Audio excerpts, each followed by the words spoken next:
All right, once again, Sunday morning, off the grid. Won't be able to see it. You can see the sunrise starting to peek over the hill, the woods. You can hear the birds. You can hear chickens way off in the distance. Dogs barking. I know, boring, right? We gotta hurry up and get going. Oh, all right.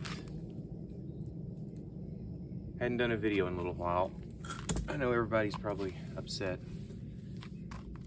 but it's actually chilly last night, which was nice. That means fall is starting to knock on the door. It got into the low 50s, which really isn't that cold, but compared to what it has been, it feels very cool, felt great.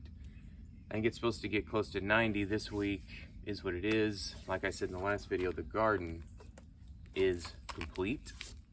One thing though that I thought was telling is last weekend,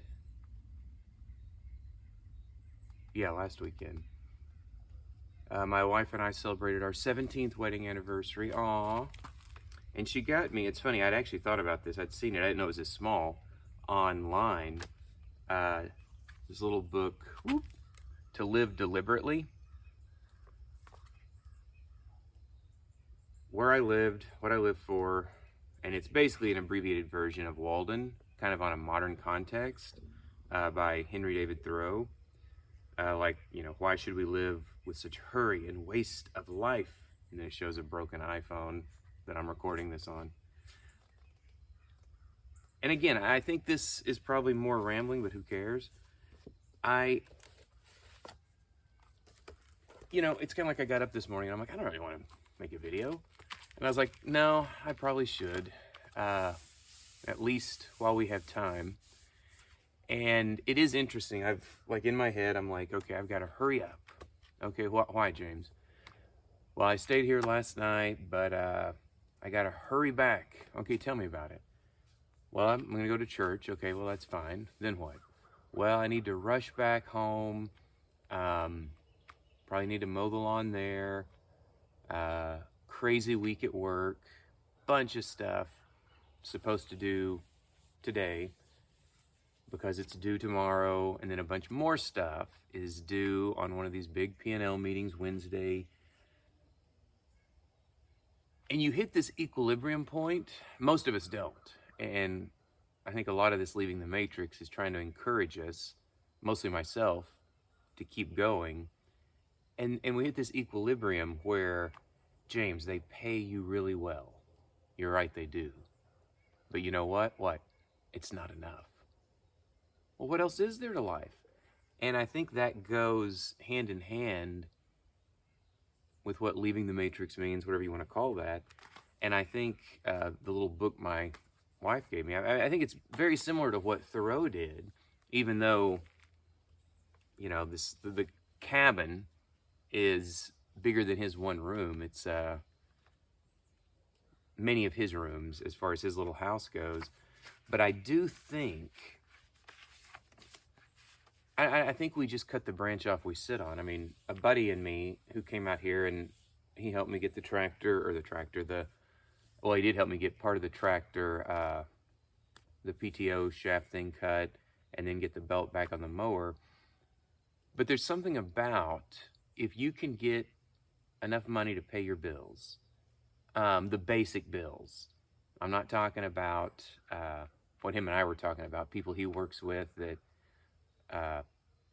older than me, and they're like, well, I had to get this bass boat, and I want this pontoon boat, and boy, I just can't figure out why I can't make my bills. And it's not worth it. And I think there is a certain point where it's going to be a little bit relativistic for everyone. I wanted to travel. I wanted to see things, right?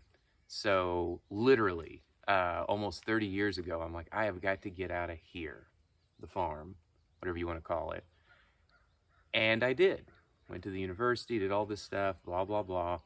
There is a point, though, where you hit equilibrium. And it was about probably more like 25 years ago, later, but really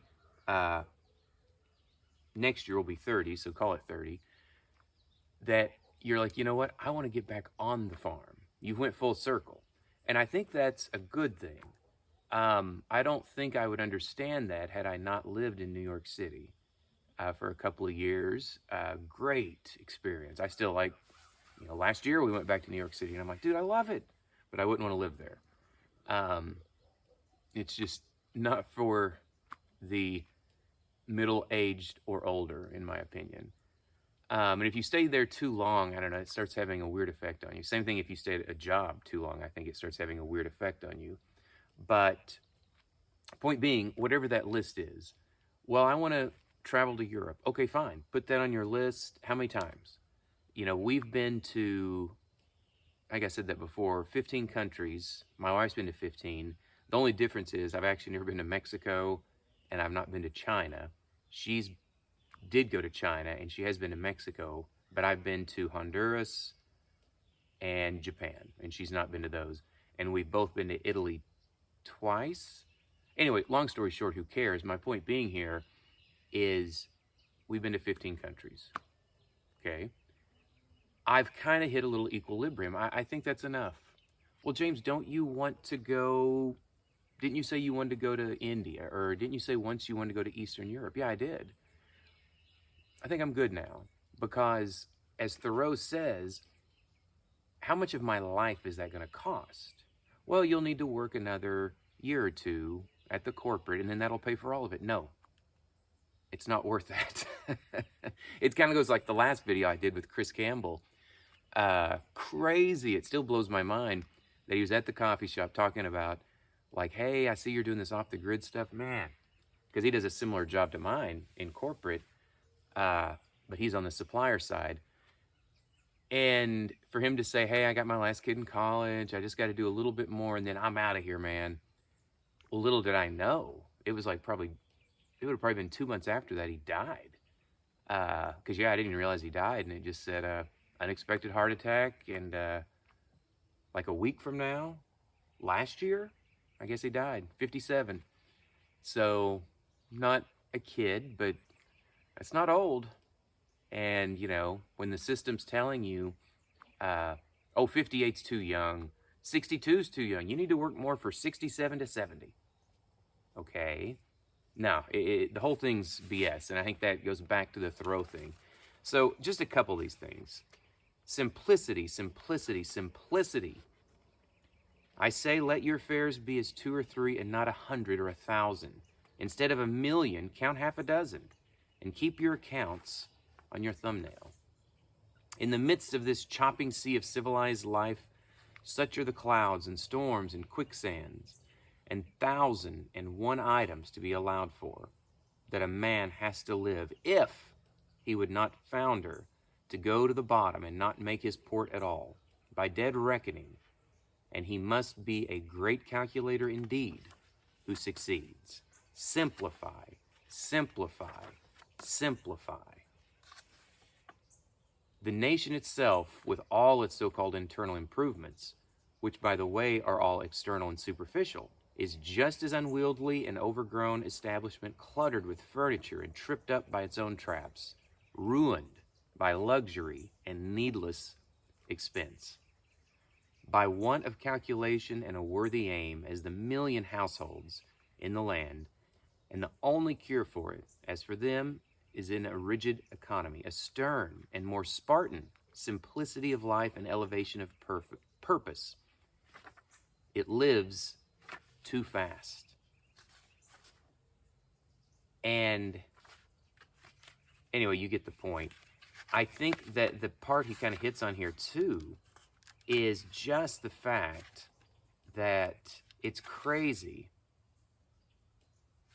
how, like at work, we are so, multitasking is a must, and it's considered kind of like a badge of honor. That's part of the problem, though. Like Anybody that says, hey, mental clarity, meditation, stoicism, live now, live today, focus on this moment. All of that is the exact opposite, the inverse of multitasking. Because multitasking is, I'm literally drinking my coffee, I'm listening to a podcast, maybe I'm doing a video, I'm watching the sunrise, I'm texting a friend. I'm not in any of those moments. What'd your coffee taste like? I don't know, it was hot. I think it was good. That's that art that I think if we stay in the matrix too long, and that's exactly what Thoreau is saying. And think about that. That was 150 years ago. What would he say today? So all this to say, don't buy into the trap. Simplify, simplify, simplify. And that's why I'm looking so forward. And I know that's still that Western mentality. I'm looking forward to next year. I'm going to enjoy this winter. I'm really excited it gets a little bit cooler. I don't have to keep mowing and stuff out here. I can put some logs on the fire and actually just kind of relax more. And then I am so looking forward to, Lord willing, get to March, hopefully bonus, stock, and I say, guys, and hopefully I'll record this and I'll be saying like, yay, hey guys, here's a video. And I'm pretty much gonna hopefully say, let them know, roughly speaking, here's my notice. And we'll see what happens. It's always nerve-wracking when you're leaving like, a job that pays, almost, well, let's just say it pays well. And then you're going to go to, like I said, the 72T and the uncertainty. But hey, it's getting to that equilibrium point. A couple years ago, 3 years ago, whenever I was building all this, 4 years ago, and I'm thinking about it a little more, it's past equilibrium. Like, if you say, well, James, what if the economy crashes? I don't care. I mean, I do care, but I can't keep on that hamster wheel. Yesterday, I hit my 23 years in corporate there. And I worked at other places before that. But point being is, 23 years in corporate, there's not that many of us that have the old 20-year name badges anymore, because it's not you got to stay multitasking. You got to stay busy. You got to stay intense.